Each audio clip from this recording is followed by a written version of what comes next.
created, so it is going to be Belcher Vestige is the map choice. What do you think of that map, Sir Gallegation? I think it's a good pick, and it is going to be Semper. All right, so Gravity, Semper definitely one of the aces of Team Gravity. We've seen just amazing play out of him. He is a Terran. So what do you expect coming up against this? I realize I'm the one asking all the questions all the time, but just because you leave the window open, you never ask me questions. Yeah, you're trying to just take advantage of my superior knowledge, clearly. Yeah. So what in this PVT, what do you think? I think that we've seen a lot of great stuff out of Semper, but we've seen some amazing play out of Showtime as well. So, it looks like we might actually be repicking this map. Looks like they're just trying to figure that out.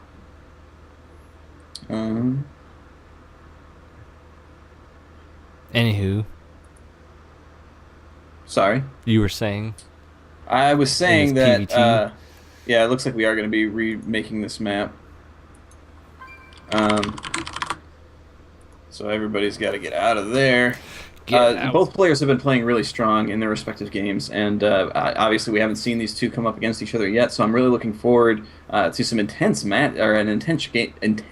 game here. Rather, I think that we definitely are going to see some tip-top play from both of the players, and I have no idea what is going to be pulled out by Semper in this in TVP, but I'm sure that he's going to have something that's going to be really incredible to watch. Everyone in chat looks like they're pretty excited to be Semper. Semper not messing around.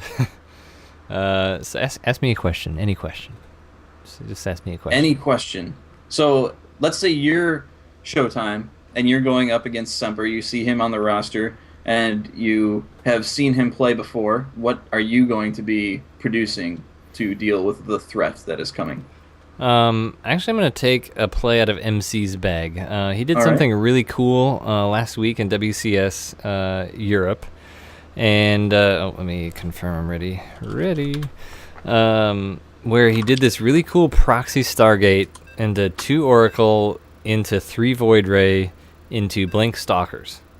And what he did is harass the Terran from both sides with the Oracles, and then use the Void Rays to snipe expansions while stacking up numbers of Blink Stalkers, which just put a huge blockade on the Terran. And it was just really, really cool. I mean, because the Terran could literally do nothing, because he couldn't get the upgrades he needed to break out, because he kept sniping down add-ons. And whenever, the reaction of Terran is going to be, I'm going to produce Marines to deal with these Void Rays. But guess what? There's 3 freaking Oracles. Yeah. And that was the one against Thorzane? Is that the one that you're referring to? I'm not sure if it was Thorzane or not, but it was it must have been. Because there was a game MC against Thorzane where he kept sniping the add-ons, he kept sniping down the supply depots, and yeah, it was Thorzane then. Okay, yeah, that was definitely an impressive game, and definitely took a lot of control, as a lot of people would have just charged right in there. But neat game. Definitely check that one out if you missed it. And I was really, frankly, talking about WCS Europe right now. I was really impressed with Thorzane's showing, despite being knocked out in the end by MC. Really, yeah. He played very well. Sorry for the spoilers if people hadn't seen it yet. Didn't think about that. It's been a while. It's safe. Yeah. Anyway, but it looks like this game is going. We are on Newkirk Precinct. Oop, and it's 3-3. 3-3 indeed. So in the lower right-hand corner, wearing the yellow Terran trunks, first Terran of the day, as Gravity is the only team with Terrans, it is Semper. And in the bottom left-hand corner, playing incredibly well, taking a few games for his team, getting them closer to winning out the finals of SC2CTL Season 1, it is Showtime. Yeah, I mean, going back to what we were talking about there with the... Thorzane and MC, I mean, that just seems like if you don't prepare exactly for that kind of build as Terran, even on this map, this is a really strong map to where you can either proxy in this location, or you don't even have to proxy, because it only saves about 10 seconds just to build it here, aside from the fact that it can be scouted. But if you can get that Oracle Void Ray lockdown and then expand and get Stalkers and Blink, man, that was just... I had never seen anything like that before, and it made me feel bad for the Terrans, because, I mean, seriously, it was so nasty. It was nasty, but MC is kind of in a league all in his own. I don't know that just any Protoss player could do that against any Terran player, but MC has proven himself. I think he's still the most winningest in terms of prize money Yep. StarCraft 2 player that is in existence right now. This looks like Showtime, aka Trouble, doing a bit of. Oh, I thought he was scouting, but I'm guessing a pylon's going to go down here for a proxy Twilight Council. Can I predict that this could early? be. That's very unsafe for me to predict things like that this early because I'm really not good at predicting things. I think that you're right though. I think because that's not a very good position for like a proxy Stargate, No. but a great position for a proxy Twilight Council. And if we could see some blink play, there's definitely been some neat blink play on this map. Well, yeah, and I think just Blink in general is pretty strong against Terran right now. Mhm. Because the Terrans are going for the quick Widow Mines, which kind of slows down the Marauder production, which is good against Blink. Yeah. So, and also, I mean, just Terrans, they're a more on the turtley side. You can't get into their base to scout things as well. But I mean, with this scout coming in from Semper, he's no dummy. He's going to come in and see one pylon, so he's going to know that something is proxied somewhere. But there's so many things that Protoss can proxy right now that are common to be proxied. That doesn't necessarily tell you anything. No, it does not. But if he's able to figure out what's actually going on, he'll be able to put down some bunkers in the places where his enemy is most likely to be blinking in, and those are super effective usually. Fast command center coming down. What I would consider a pretty fast reactor as well. There's a couple Marines that are stuck outside the ramp there. Mm-hmm. And it looks like, that SCV is moving up there. He's looking for the third. Yeah, and I don't know that he's going to be able to scout this. The pathing isn't quite right for him to be able to find. No, he's going to end up being outside of that third. He is pretty close, though, if he decides to recommission that SCV. I'm going to guess. Okay, well, I was just about to say, I'm going to guess this is going to be Blink. Then I saw it was, but my reasoning for that was that this probe was working his way around the edge of the map to put down a pylon. And if he's putting down a pylon that early, it's got to be for Blink, because it would be another hot minute or so to have that Dark Shrine come down. But it looks like he's just going to be kind of looking around right now. But this SCV of Semper knows something's up. He's making, he's running laps around the map right now. Looking for all the things. And he's just not moving it into the right place, though. I mean, he knows that something... I just don't understand, I guess, at this point, why he wouldn't go up this ramp. Yeah, I mean, this position up here where this Twilight Council is proxied is pretty common. I mean, I would not call that strange that he proxied that there. No. Even this location right here. But it looks like he's got an idea now as he is putting up bunkers in the blinkable positions. But this move is getting ready to go. I don't know if he's going to have the right...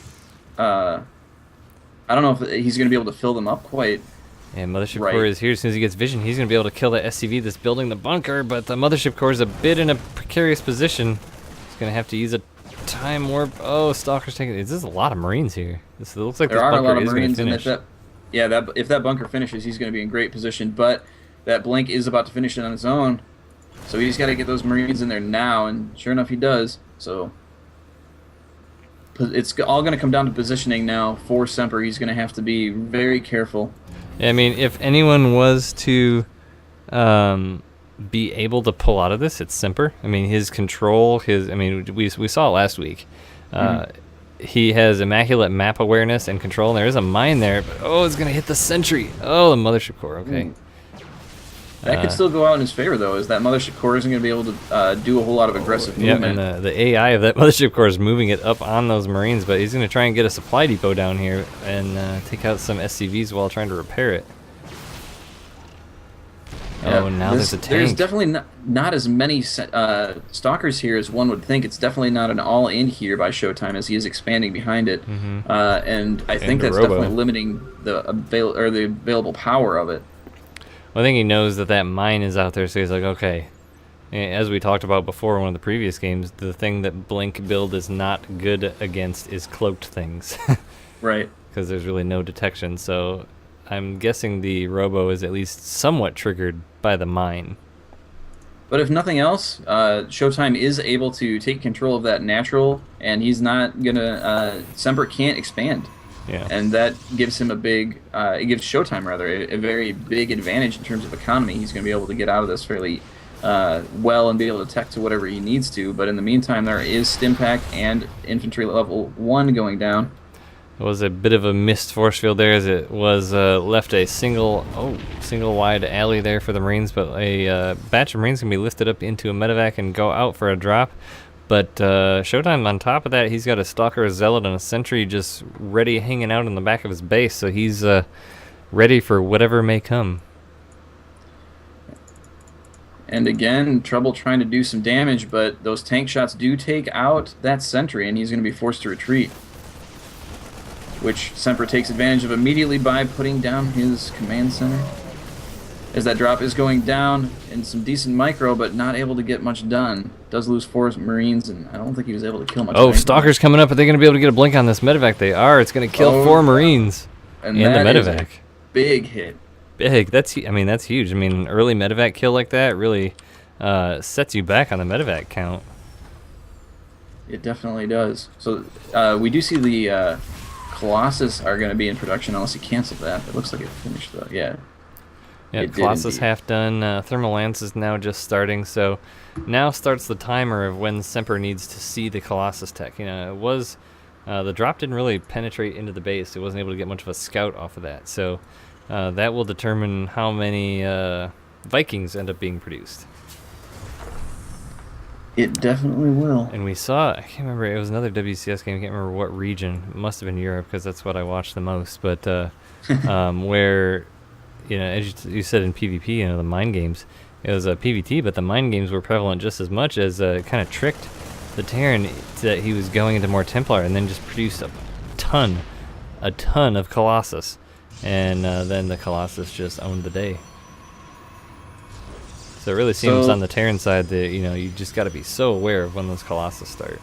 Right, and he doesn't have vision on that right now. He's moving in with a large ball of Marines, but there is a Colossus on the map, and those are going to make short work, or that will make short work of those Marines. He is being pretty good about getting his upgrades, though, as he does have the +1 infantry weapon, the Stimpack, and behind that he's got combat shield and his concussive shells for those Marauders that will be entering his army here fairly soon.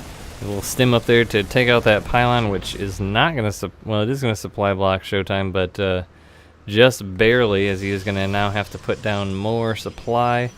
But he does have a Colossus in production. Charge is in production as well, so I suspect we'll be seeing Templar Archives going down before too long. But oh wait, there is a single Marine now whacking away at the pylon of this Twilight Council. So, oh my gosh, the Marines are stimming up here to take this out. He needs to put down his Templar Archives right now if he wants to get it down without building another Twilight Council.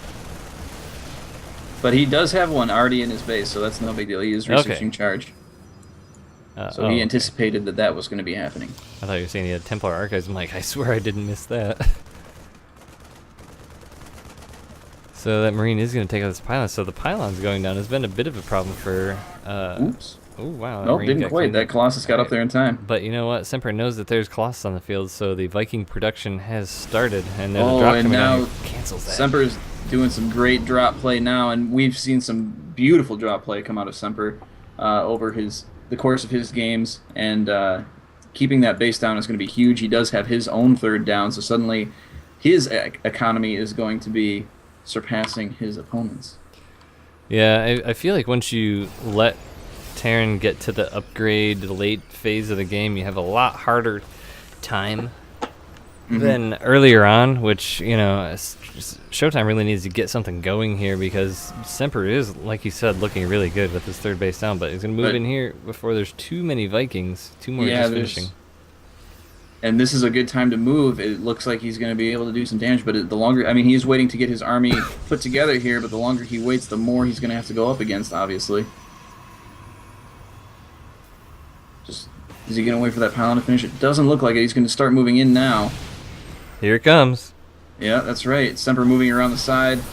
Great force field is going to be able to block that army, and he's going to have to be careful. He's going to lose this orbital, but he does lift up and immediately land, and in the middle of that micros his SCV's back to mining.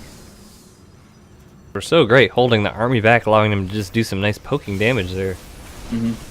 And Semper's been doing some really great control too of just putting single Marines forward to be able to scout what's going on. Getting a little bit out of position with those Vikings, tried to take advantage, but was not able to do it. And these SCVs are getting ravaged, but they are within tank fire too, so anything attacking it is going to get attacked on its own. Those time warps they're doing. Oh my gosh, the time warps and the Marines. This is going to be huge, but the Vikings are moving forward, trying to take out the Colossus. Yeah, the Stalker numbers are dwindling as they've been taking tank fire, but oh my gosh, those time warps and those force fields were absolutely incredible. I think that, I want to say that that was pretty darn even for both sides. I mean, yeah, surprisingly. But a lot of SCVs did end up being, I guess not a lot 6. of SCVs.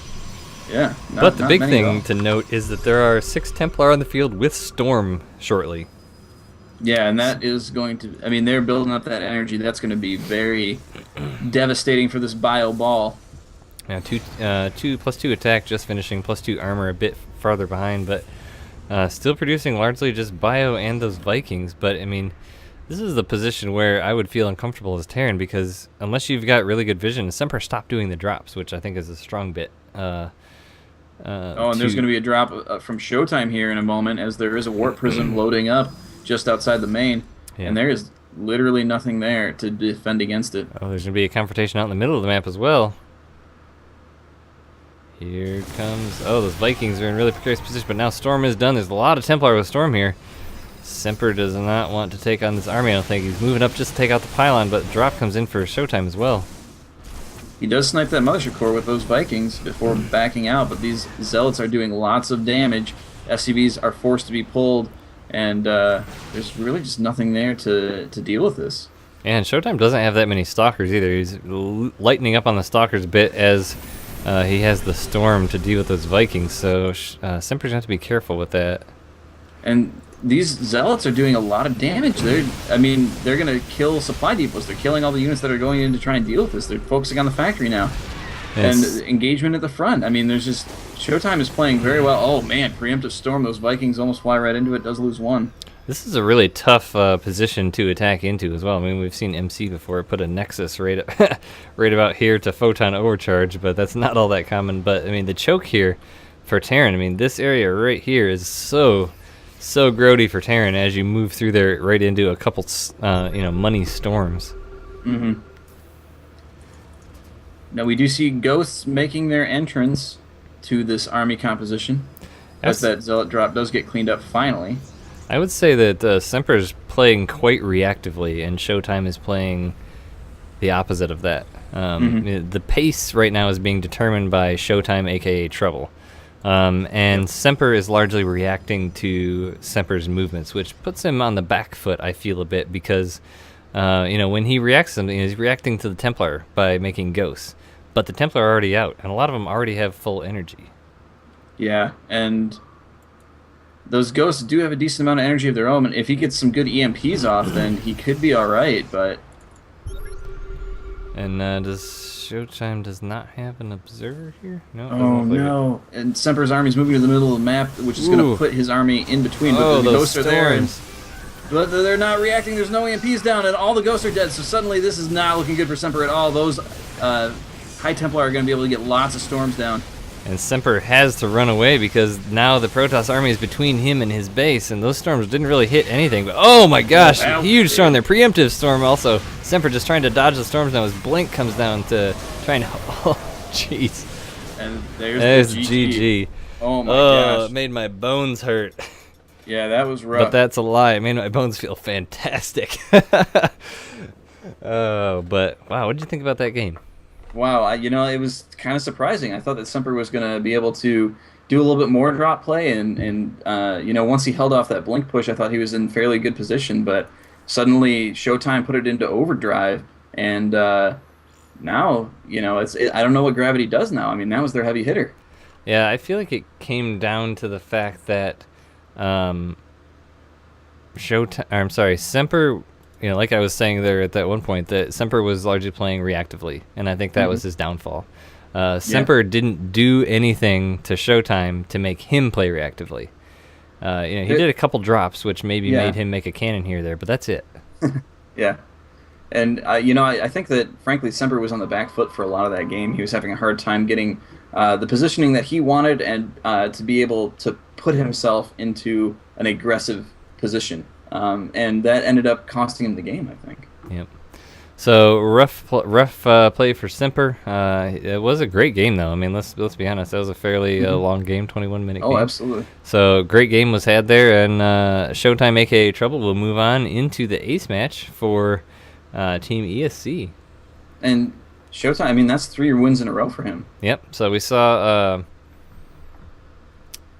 who came out and did all the wins for Team Gravity. I'm blanking now. Fiasco. Fiasco came out, got 3 wins for Gravity. And then Showtime came out, beat Fiasco, and he's been on a winning streak ever since. So, can Gravity thwart Showtime, or will Showtime bring it home in the next match? You'll have to wait and see. That's right. Because we're going to take a